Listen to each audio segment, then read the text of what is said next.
Pour saluer ses parents. Le portrait commémoratif de sa mère tomba soudainement et la frappa à la tête. Ce choc inattendu lui fit retrouver Louis, qu'elle avait perdu depuis de nombreuses années. Pleine d'émotion, elle s'apprêtait à l'annoncer à son fiancé, lorsqu'elle entendit une conversation provenant de l'intérieur de la maison, qui la bouleversa profondément. Elle découvrit que son fiancé avait depuis longtemps une liaison avec sa meilleure amie. Tous deux prévoyaient que, dès que la femme signerait l'acte de transfert d'action, ils engageraient quelqu'un pour la tuer. En entendant cela, la femme resta pétrifiée. Jamais elle n'aurait imaginé que son fiancé, si doux en apparence, trahisse son amour avec sa meilleure amie le jour même de leur mariage. À cet instant, l'homme entendit un bruit dehors et se précipita. Mais il ne savait pas que la femme avait retrouvé Louis. Il lui prit tendrement la main et l'emmena vers le lieu de la cérémonie. Cette scène rendit la meilleure amie furieuse. Elle exigea avec colère que, dès que les actions seraient obtenues, l'homme élimine immédiatement la femme. La femme, choquée par cette double trahison, comprit qu'elle n'était qu'un pion dans leur plan. Elle décida alors de sauver sa vie à tout prix. Elle refoula sa colère et continua de faire semblant d'être sourde. Cette décision révéla peu à peu le vrai visage de la famille de son fiancé. Sa future belle-mère la méprisait, la jugeant indigne de son fils à cause de son handicap. En entendant ces propos blessants, la femme sentit la colère monter. Lors de la cérémonie du thé avec ses beaux-parents, elle versa volontairement du thé brûlant sur leurs mains. La belle-mère la réprimanda violemment. Son fiancé, fou de rage, la poussa au sol.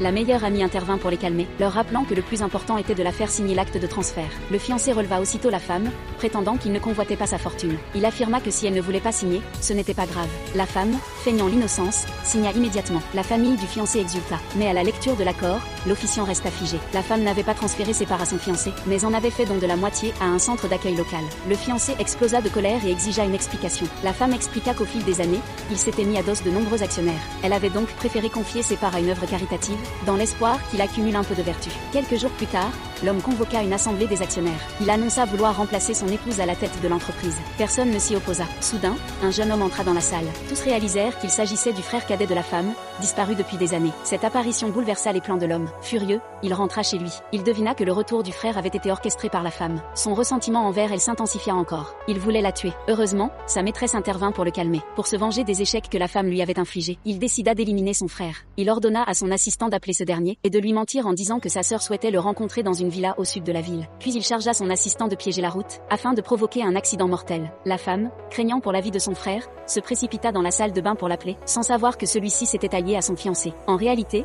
le but de l'homme était de vérifier si la femme avait retrouvé Louis. Et le frère, qui lui en voulait pour avoir hérité seul des biens familiaux, avait décidé de se retourner contre elle. Ignorant tout cela, la femme prit sa voiture pour aller sauver son frère, mais pendant l'appel, elle l'entendit lui dire au revoir. À cet instant, elle comprit enfin. Tout cela n'était qu'un piège destiné à la tuer. Peu après, elle eut un accident de voiture. L'homme et le frère se précipitèrent sur les lieux, mais en ouvrant la portière, ils constatèrent que la femme n'était plus là. Tout ce qu'ils trouvèrent, c'était des taches de sang sur le sol. L'homme devina alors qu'elle devait se cacher non loin. Le frère suggéra de l'appeler pour vérifier si elle était rentrée chez elle. La meilleure amie alla inspecter la chambre de la femme et y vit une silhouette allongée dans le lit. Pensant que la femme dormait profondément depuis la veille, elle ne s'inquiéta pas. Mais il était déjà midi, et la femme ne s'était toujours pas réveillée. Intriguée, elle s'apprêtait à soulever la couverture pour vérifier, quand soudain, la sonnette retentit. Elle n'eut d'autre choix que de descendre vérifier. Il s'avéra que c'était l'employé du lavage auto qui rapportait les clés de la voiture. Sa meilleure amie supposa que la femme avait envoyé la voiture en maintenance la veille. L'employé du lavage auto la tira avec lui pour inspecter la voiture. Cela donna à la femme le temps de retourner dans la chambre. De l'autre côté, l'homme réalisa qu'il avait été trompé par sa femme. Il soupçonna que sa femme avait retrouvé Louis. Il se précipita donc immédiatement chez lui, seulement pour constater que sa meilleure amie ne surveillait pas sa femme. Tous deux se dépêchèrent de monter à l'étage.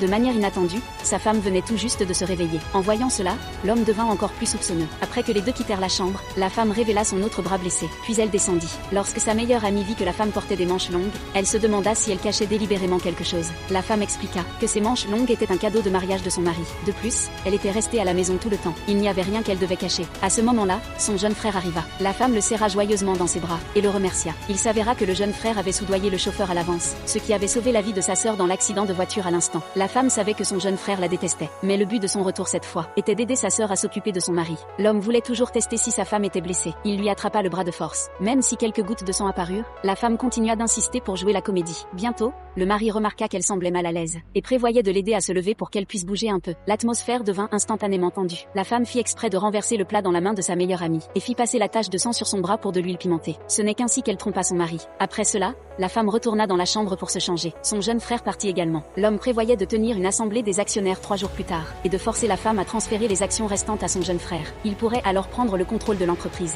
Dans la chambre, la femme reçut un appel de son jeune frère. Elle savait que son mari ferait un grand mouvement lors de l'assemblée des actionnaires. Heureusement, elle avait auparavant donné la moitié de ses actions pour apaiser les actionnaires. Mais elle ne comprenait pas pourquoi les actionnaires obéissaient tous aux ordres de son mari. Elle soupçonnait que dans le coffre-fort de son mari se trouvait la vérité liée à la mort de leurs parents. La nuit, son mari apporta du lait à la femme. La femme constata que cette fois il n'y avait pas de somnifère dans le lait. Elle devina que son mari chercher à l'attester. La femme fit semblant de ne rien savoir. Elle demanda à 2 amis de se faire passer pour ses parents. Au milieu de la nuit, elle se leva discrètement et se rendit à la porte du bureau de son mari. Son mari pensait qu'elle allait se trahir. De manière inattendue, la femme descendit soudain les escaliers et alla rendre hommage devant les tablettes commémoratives de ses parents. Le mari ne comprenait pas ce qu'elle faisait. Puis il vit soudain les parents de la femme tourner la tête. Terrifié, il se précipita de retour dans le bureau et voulut ouvrir le coffre-fort pour vérifier si les parents de la femme étaient vraiment morts. Sans qu'il le sache, le mot de passe qu'il avait saisi avait déjà été enregistré par la caméra miniature que la femme avait installée à l'avance. Lorsqu'il vit les certificats de décès des parents de la femme, l'homme se sentit enfin soulagé. Il soupçonnait s'être trompé tout à l'heure. Soudain, il aperçut un éclat de lumière parmi les fleurs.